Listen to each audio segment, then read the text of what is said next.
Hello, everyone. You are listening to The Success Palette, a place to discuss everything that you are not taught in school about how to be successful in the arts. I'm your host, Soda, and today we are going to talk about websites.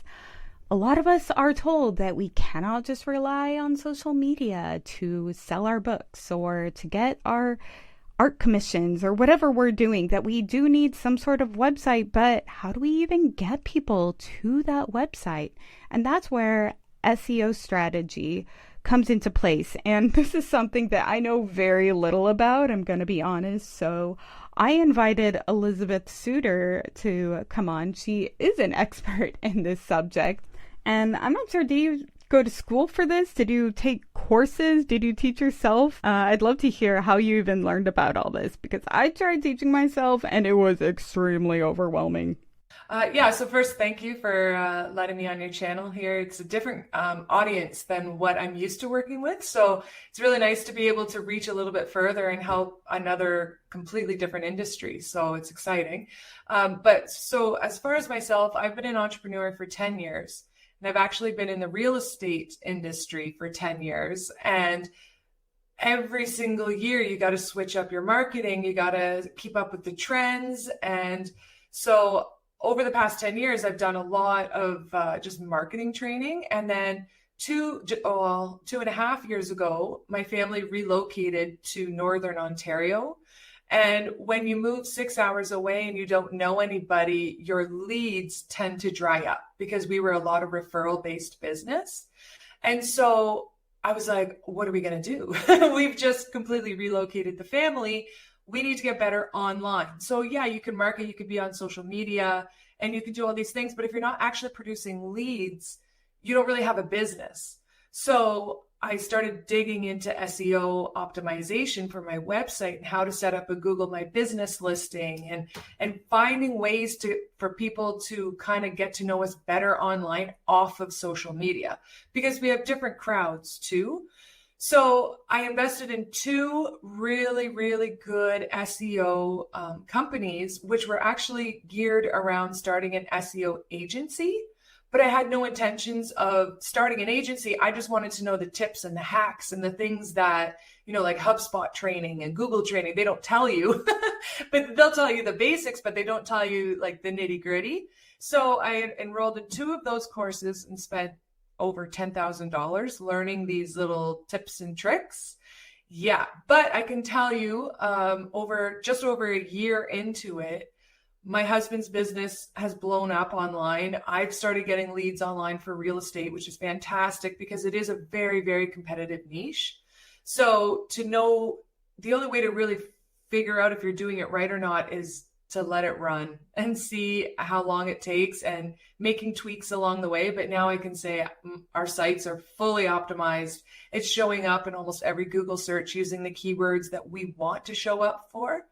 So that's what I've done, is years and years of experience and then invested in SEO agency training. And I am running an agency at the same time, but that really wasn't my main intention. It was to really get our own businesses viewed online, because we had relocated and it was a really difficult start. Yeah, as someone who relocates a lot, I can understand how difficult that can be. And I know that a lot of artists, writers, musicians, a lot of my following, they rely heavily on social media and try to sell everything through there because that's what has the widest audience. But very few of them actually do have an actual website. Most just use things like Linktree or Drum to maybe have a listing of all their books or their commission pages and such. What are some of the important reasons to have not only a website, but like a actual, well put together website with a proper SEO setup? So the big thing is, when you're relying on just social media, you're only attracting the people who are on those platforms. So if somebody is, saying, I don't go on social media, I don't enjoy it, which I do every once in a while, it gets a little bit exhausting. when you're on Google and somebody searches new, I was just watching your other episode. I'm trying to remember what the niche was, like fairy mystery novels. Is that what it was? Yeah. So if somebody's looking up like, Those are big right now. yeah. So what you could do is have a website that's the domain name would be fairy mystery novels. And then if somebody goes on Google and types it in, you're going to show up. And your all your headlines will be geared for the person who wants that service or that product. So that's why it's so important. When you're on social media, you're just being fed things that you might like based off of an algorithm. But if you stop and you look at something for too long, your whole feed can change because you stopped and looked at one thing that you just happened to catch your eye. Whereas with Google, people are intentionally going to that platform to search for what they want. So if you don't have anything on that platform, you're just out. Like you don't even have a chance. So that's the difference. If you have a website that's optimized, it doesn't even really matter if you're an artist or if you're a brick and mortar business. If you want to be making sales, you want to be on the platform where people are specifically going to search for your product. The other major part of being on Google is if you have a Google My Listing, which is a free listing, and you are, just say Ontario because I'm in Ontario. If you are located in Ontario, you could put all the events that you attend, you put them in there as events, and then Google recognizes you as part of that community or in that location. And then you can ask for reviews. Say somebody has bought your book.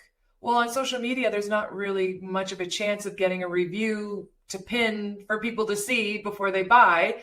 But on Google, they would see your listing and they see all your reviews and the comments. They click on your website. They see all the words, all the phrases that they are looking for. They feel like they have found the right place. So the chances of conversion are a lot faster than social media. Yeah, that makes sense. And also, you don't know if like your social media just gets shut down. It happens. Yeah. And then you still have. And then you could have your website where people can see all your social medias that you do have so they could go from there. So it's like a nice little hub. What are some of the common mistakes that some of us tend to do when we do try to make our website by ourselves and don't really understand SEO very well? Okay. So if you're a small business, like you're just getting off of the ground, a lot of small business owners will create their whole website around the name of their business. The issue with that is nobody knows the name of your business. So they're not going to Google to type in the name of your business. They are typing in your niche. They are looking for storytellers, or they are looking for hot new books or local artists. Like whatever it is that you are trying to target is what you should build your website around. And then have separate pages for your services or, about me, about your brand can all be on a different page, but your home page should actually be about what you offer and less about your brand. I know it sounds backwards, but that's how Google search works. And people, like I said, if they don't know the name of your company, they can't search it. So you really want to come up when people are looking for what you offer and stand out that way. So I see that quite often. Do you mind giving a few examples? Like, let's say, so for me, I'm all about helping creatives be successful. So what would be a good SEO friendly domain for someone like me? So we'd have to do the due diligence and go on the platforms to see which keywords people are typing into Google. And then that would give us the actual top phrase and we would know it. And then we would run with that. But just for example purposes, let's say artists are looking up a mentor. Like maybe, would you say you're a mentor in a way? No, but let's use that as an example. Okay, so you would say, depending on the keywords that most people are searching for. So say we're looking at story writing mentors or a mentor for creatives, or it would be something like that instead of the name of your company, Because if somebody's going to go to Google and say, how do I write a faster story or a better story, or how do I add more details to my story? Like, we would have to dig in to find out what it is they're searching for. And then you pick the top phrase, and that's what you make your URL, your domain name. And then that website would have thought of that. Yeah. I've been doing the opposite. I had my domain name, as my brand. Yeah. I never thought of doing it in that way. So that is very, very interesting. And what are the biggest takeaways that you got from all of your training? Because I know that you did a lot of training. So I'd love to hear some more tips and tricks that you learned that you never would have learned if you didn't go through that. I think one of the major things was the value of the Google My Listing. I didn't realize actually how much that holds on a Google search. So if somebody is in your local area and they're searching anything to do with your keywords, if you have a Google listing, you will come up so let me start over. Sorry. The Google My Listing is when you go on Google, you type in a search, and it's something that's somewhat a local service or product. So if somebody says, looking for a story writer near me, or anything that says near me, your Google listing comes up at the very top of the Google page. And it's where, if you were to search restaurants near me and you see the map, and it shows you the list. It's like a list of restaurants. So that's what it would do for you. That's a Google My Listing. So when you search for something, you're put at the very top of the page. And then it also helps your organic website rank because they see you as a local person. So rather than, just a large corporation that is actually located, 5 states over, Google's going to feed that person's a local business because that's what they're looking for. So it makes a huge difference. You end up with 2 listings on Google instead of just 1. And then from there, like I said, you can upload or connect your events that you do. Like if you go to trade events or anywhere that you are in the local presence trying to get your brand out there, you would put it on your Google listing, and then people can see, oh, she was at this place, and oh, she was at this event. And then they can also see at the same time all your reviews and all the comments that are left, and they can easily either call you directly from the Google platform, or they can then click on your website. Then they can see kind of what your style is and a bit of examples of what you've done. And then they're going to follow you on whatever platform they prefer to follow. And then you've basically gone from a Google organic search to a new follower online, but they also know your reputation and where you've been and how to reach out to you quicker than having to go through the social media channels. I didn't know about any of that. And for me, that sounds very useful because I'm in Los Angeles where there's lots of events in my industry and everything. But I'm curious, some of my listeners are in other countries and are kind of feeling stuck because they want to reach more of a US audience, but they're somewhere where they can't sell a lot of their art. And I didn't know if you knew any tips for those people who are trying to reach an audience outside of their country. Yeah, you could write about the area that you want to rank in. So if they want to be in Los Angeles, you would have your homepage, which is all the keywords that everybody's searching for. Then you're going to have the About Me page, and then you would have another page dedicated to Los Angeles and why they love it so much, or why they're trying to break into the area, or which events they have been a part of in Los Angeles. Because then what Google does is it's going to connect the first keyword, their product, with the location. So then it's going to feed it to that location. That is really smart because I've been talking with a lot of my writer friends who maybe got their book translated into another language, and they're trying to reach that country, and they're trying to do it through social media, but social media, they check where you are and only try to get people in your area. And then you also don't want to kind of mess up your social media with other languages and stuff. So yeah. I love that idea of having separate websites for the separate regions. Yeah. It's the same idea with brick and mortar companies. Like if they serve the greater city, but they also serve the outside cities, you'll usually see at the bottom of their websites, it'll be different pages for those different little cities. Because like I said, Google will index it as they serve that area, or they have information about that area. Either way, if somebody from that area is searching for that keyword, it's going to help that website rank.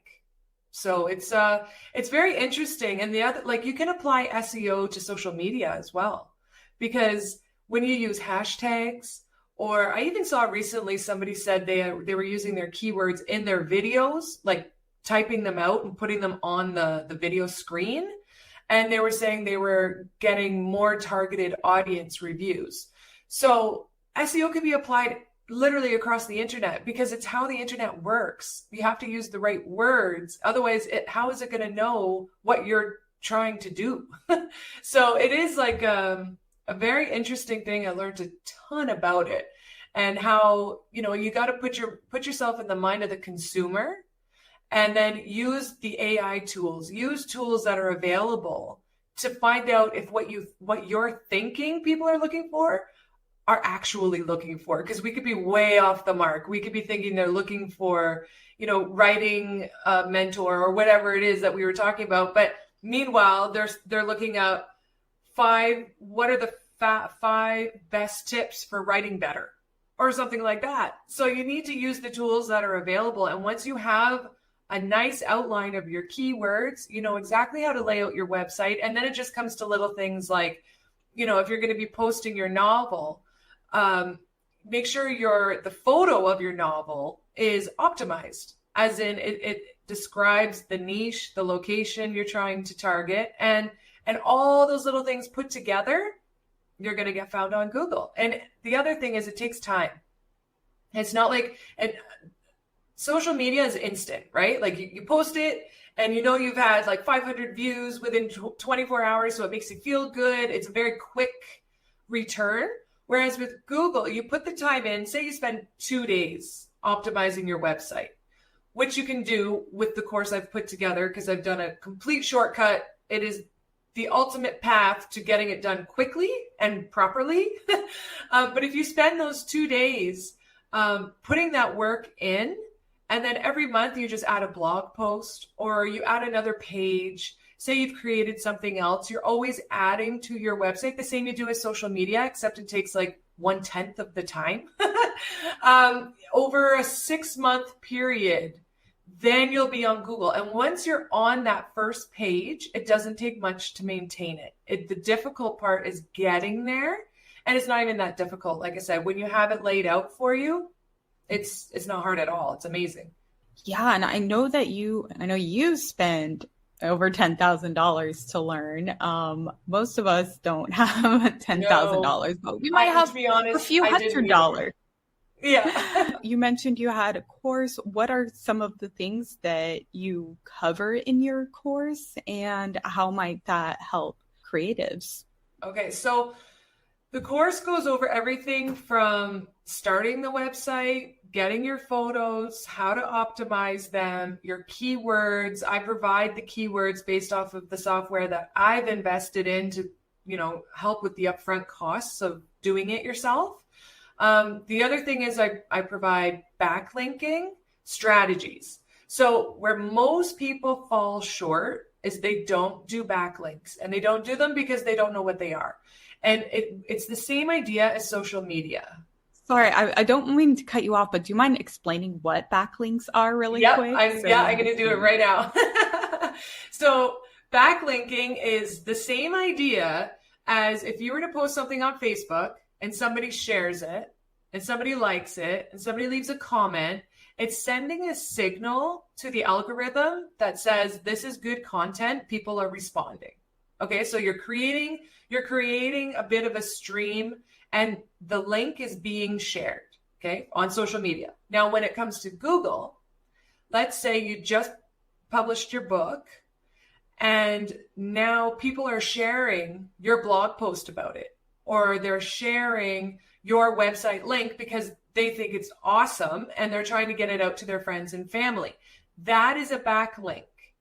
There are several types and ways of getting backlinks. So the other way would be, again, I have the software for this, and this is why I can provide it for people, but I can search up, creative writers in Los Angeles, and then the top 5 websites that come up, I can see on the back end where their juicy backlinks are coming from. And then I would recommend a copycat backlink, which means I send you the URL that they are getting such a good ranking from, and then you put your website on their website as well, and then you're both coming up at the same time. So this is where a lot of small business owners fall short, because they just, the software can be a bit expensive, but also they don't even understand the whole concept of it. And to actually do a backlink it takes 1 minute. Like, you go into your website, you highlight the words, and you click on link, and that's it. And you link it, you publish it. So it's really nothing to it, but you need a strategy. So again, that was where I got the value out of the course I took, because I had no idea. I had nothing. Like I said, I'd been in business for 10 years and I didn't know what a backlink was. So it really is very, very important. And then the other part of it is called citations. Citations are similar to backlinks, except nobody's sharing your citations. It just means if somebody were to type in creative writer near me, and you know how there's websites like Yelp and TripAdvisor and all those things, your information is put on those websites as well. So essentially a citation is a popularity vote. Again, it's comparable to somebody liking your post on social media. It's the same idea. You're getting support from the online community saying, yep, this person is real.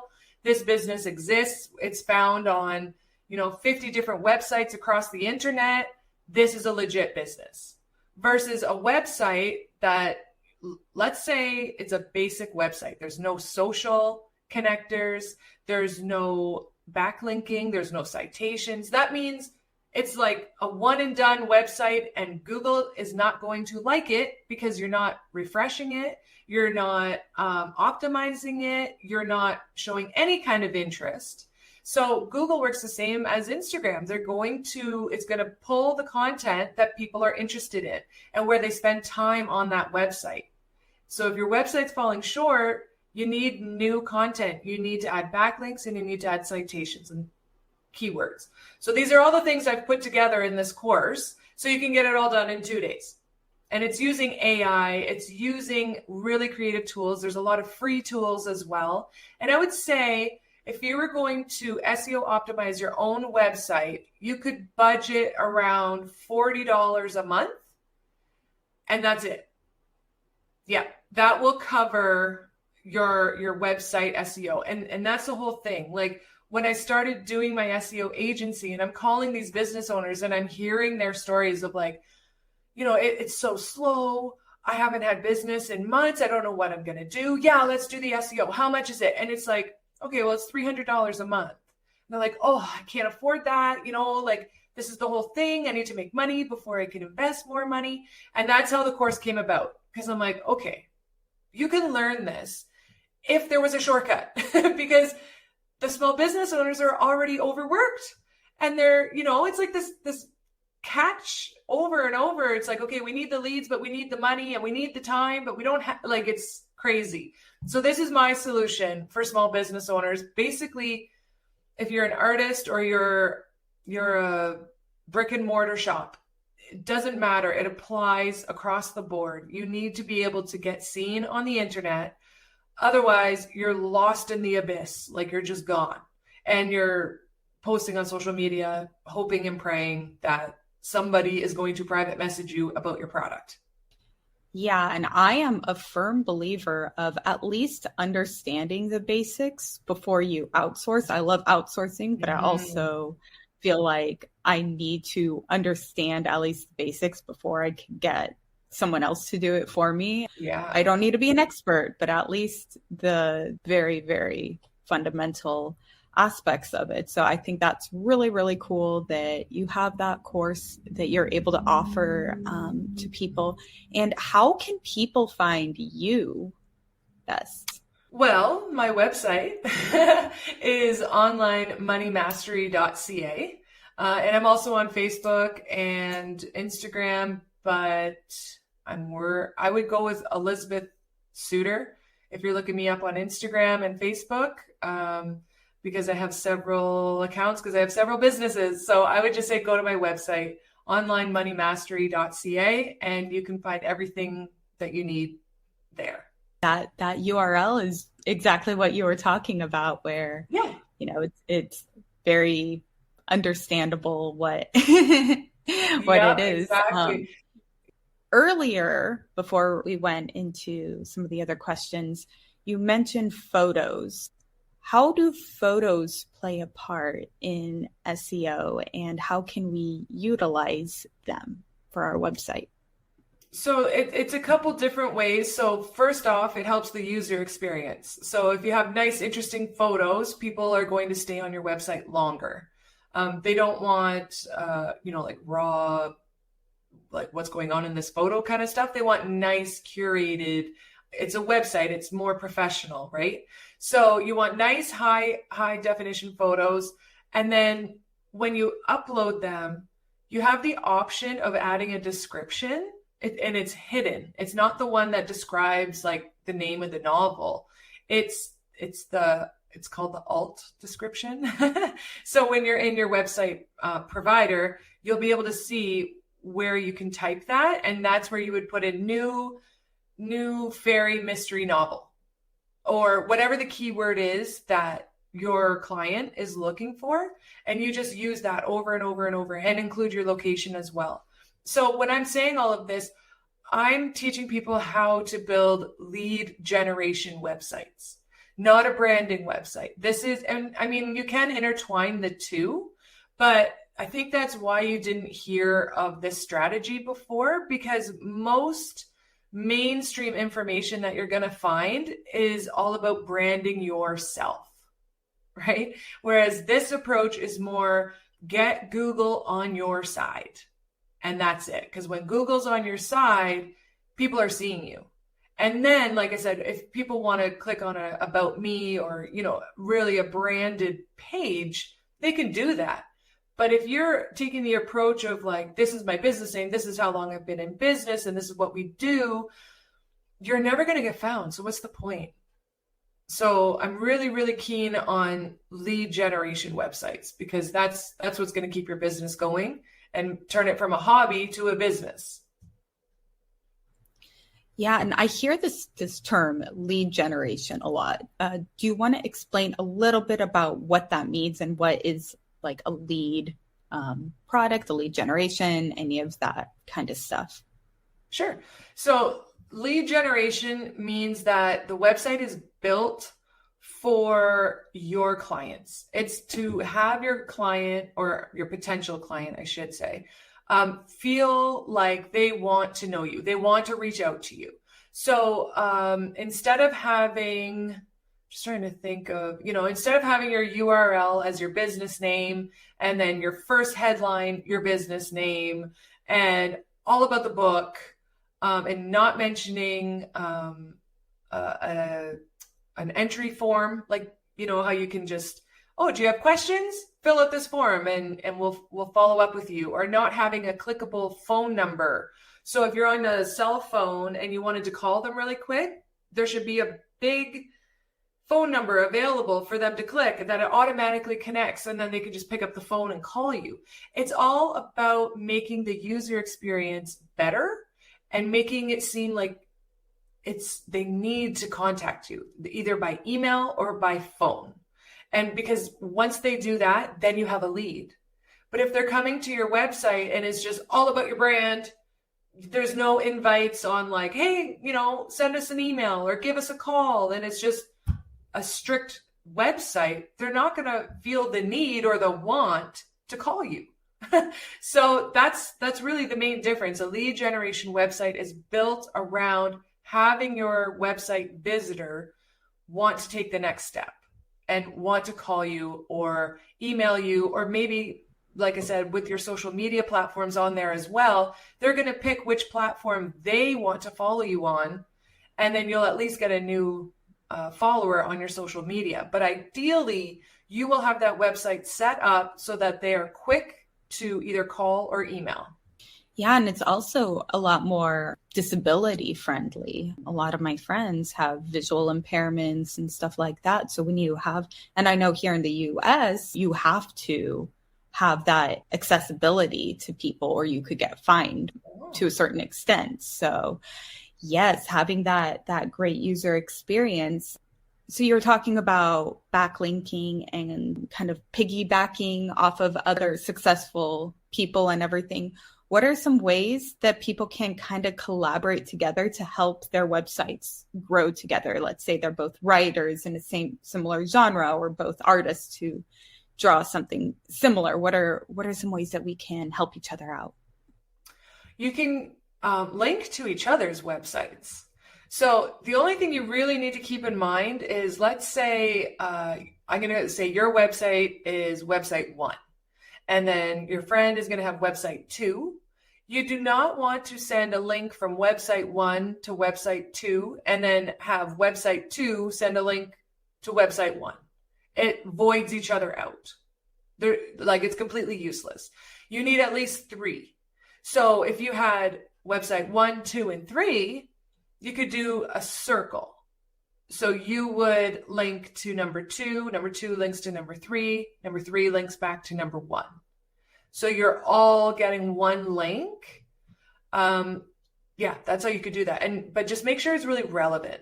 So, if you're all writers, awesome, that's great. Or if you're all in the same state or city, that's worth linking. But when you get too many links that are not relevant to your site or your service or niche, it's not good for the user experience. It's confusing Google as far as what you offer. Like if you're tagging to a cleaning company in your area, it's going to be like, what? Okay, so now she cleans too. It's just, you want to keep it very, very straightforward, to the point when you're doing backlinking, and you're highlighting the text that you want to show up for. So you would want to be very mystery novel. So you would highlight that text, or you would ask the person who's linking to you to have that text on their website, because that's what tells Google what you do.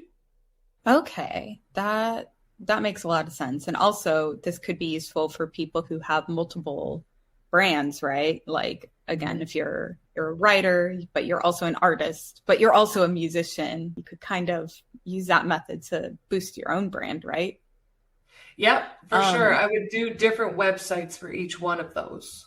Okay, so completely different websites, but somehow be able to link together because they're all... Yep. Just for Google search purposes, it would be better to have separate websites, because again, if it's too many things, Google isn't going to know which one to serve.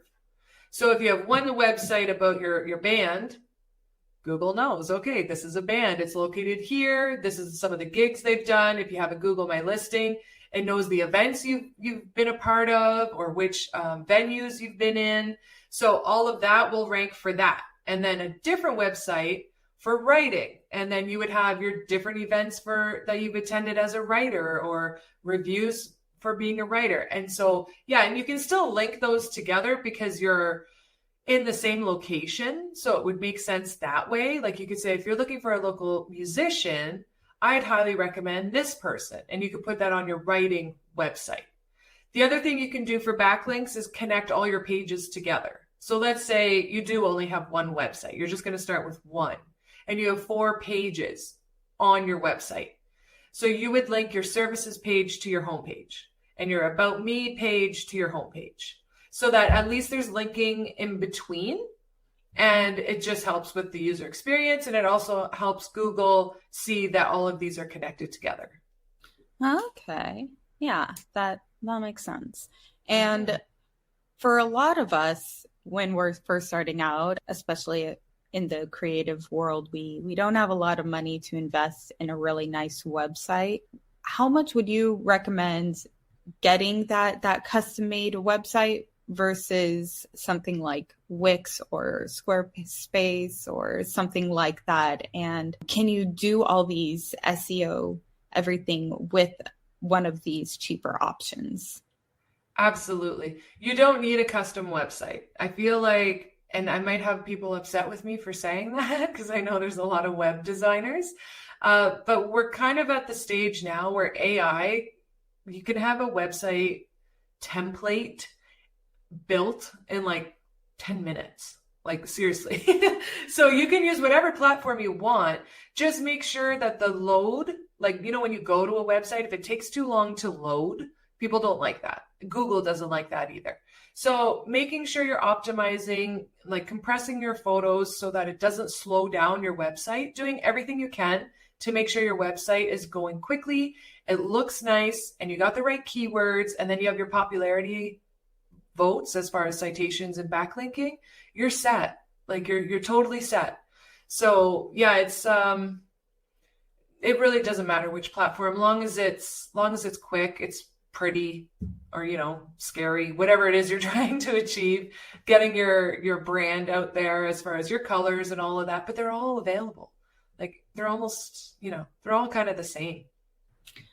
That's good to know, because I know that a lot of the websites like Wix, when you make their website, it'll have the Wix.com at the end. I don't know if that messes up the SEO or just looks kind of clunky, because I know a lot of people will just get their custom domain and then have it forward to a website like that. I don't know if that causes issues when you have a website that you tell people to go, you know, this is my website, short and sweet, and then it links to another website. I don't know if that causes issues at all with SEO or if that could be beneficial. No, not really. Long as the page that is that the first domain is being oh my gosh, long as the first domain is being forwarded to a stronger domain, it's not going to hurt anything. No, it'll be fine. But you're going to want to make sure whatever domain you're using, that it's got the citations and backlinks and keywords. Because again, if you're not doing these things, I don't see a point in having it, because you're never going to get found. I mean, some people get websites just so they can put it on their business cards and just to be able to say, hey, here's my site. But you're really underutilizing. It's like using social media and only using templated posts, and you don't take pictures of yourself or videos of yourself. Well, how is that going to help your conversion when they don't know who you are? Same idea with websites. Like either you optimize it or what's the point?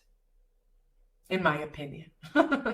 Agreed. I've been going through that lately of, you know, I've had this website, but it's just, to say I have a website, you know, not really. Yeah. I haven't utilized it at all. So that's why I reached out to you to ask if you would talk about this, because it's something that I need to understand myself. What are some tools that we could use on our own for now that can help us at least with some of the basics that are either affordable or free that you would recommend to creatives to help kind of understand the basics of SEO? Sure. So Google Console, it's Google Search Console. It's free. And what you do is you just connect your URL to that platform, and it will tell you which words you're currently ranking for and how many people are visiting your site. So it's at least a little bit of insight. And then there's Google Analytics, and that platform is the same idea. You can even connect them together so you don't have to visit two websites. And then what that one does is it tells you how long people are staying on your website and which pages they're spending their most time on your website. So let's say they're spending time on recent work. And then you can see, okay, they're spending most of their time on this book. They're not spending any time looking at this book here. So that can help with your marketing and be like, okay, this is going to be my top seller. This is what people are interested in. And then you run with that. And then you know what to put on your social media, or you know what to write your blog posts about. And it's really a lot of insight on what your consumer is looking for and where you sit on ranking. It also shows you where you're ranked on Google. And I'm sure that you talk more about this in your course, right? About yes. Some of the tools that we could utilize and stuff. I'm very much interested in that because I need to learn everything. I've been like watching so many YouTube videos and everything, and it's just like all over the place. So that's why I like courses, to just have one thing that's right there that I could just go through it all. So I am super excited to check that out, and I will make sure to have the link in the show notes for everyone, because that sounds really useful. And I just want to close with asking if there is any last tips, or if somebody is kind of intimidated by the idea of a website and SEO, what is the best next step that they could do at this point? If they have a website already, they can, I would say, just do the SEO. Like, it's either you hire somebody and you pay a minimum of a couple $100 to $400 a month, or you can sit down and spend a couple of hours learning how to implement SEO yourself. I'm a big DIY person. Like, there's not much I will back down from. So that's why I made the course. It's a video step-by-step tutorial. There's a Facebook group if you have questions. Like, we'll answer your questions as they come. And then once you have the information, like whether you take the course or not, you need to know what SEO is and how it can help your business. Because unless you plan on retiring next year, you're going to save thousands of dollars. You're going to get seen by more people and you're going to know what you're doing, which is going to give you that confidence. And I was watching your recent podcast about, the hate comments and things like that. And like, I think a lot of the lingering thoughts that stick are because you're not confident in yourself. Like, you haven't figured out, the ins and outs. And by actually taking the time to learn this, all that stuff goes away because the confidence is there and it's working. It's gonna come together. Versus, like you just said, YouTube video. Those people leave out all the juice. Those are lead magnets. That's there to be like, oh, look, I'm talking about what you want to learn about. But if you want to know more, you need to do this, or you need to have this appointment or whatever. So I've been there. That's why I invested the money, because it was like, this is like crazy. I'm wasting so much time chasing these lead magnets that don't actually give me the information that I'm looking for. So I know there are, I think Google produces articles on SEO, and HubSpot provides articles on SEO. But again, you're going to get the basics, but the basics are better than nothing, in my opinion. Like, you may as well be able to start with the right headlines, the right keywords. I don't know if they give keywords or not. I do. But and again, that's kind of the time consuming part. The citations are the time consuming part. So that's why I put this together. I've been there. It's exhausting. It's hard trying to keep up with all the information that's available, but they don't actually give the how or why. So yeah, it's the straightforward, to the point. Get your Google or get your website on Google on the first page as soon as possible, and a community to help you get there. So you got me so pumped. Like, now I just want to, I want to learn about all this, because I love what you said about the confidence, because I've been feeling so intimidated by all that, and just kind of scared to get my feet wet and, learn about it. So I've just been avoiding having a great website. So this got me so excited. So awesome. Yes, thank you again, Elizabeth. And I'll make sure to have everything everyone needs to contact Elizabeth if you are interested in any of her services or her course. And thank you everyone for tuning in. We will see you next week. Thanks again for tuning into this week's episode of The Success Palette. Head over to thesuccesspalette.com for all of our social media links and some additional interviews over on YouTube. And please make it a successful week.